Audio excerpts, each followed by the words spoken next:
Welcome to this tutorial on Airplay 2. In this video, we'll show you how to use Phantom with Airplay. Invented by Apple, Airplay makes streaming effortless from any iOS-enabled device.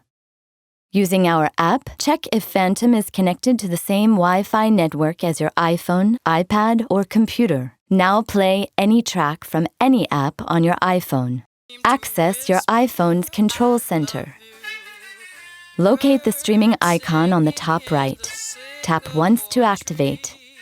Select Phantom from the list. Airplay is ready to roll.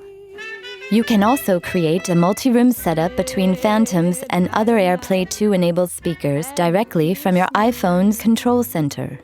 Select Phantom from the list and select the other Airplay 2 devices with which you want to make a multi-room installation.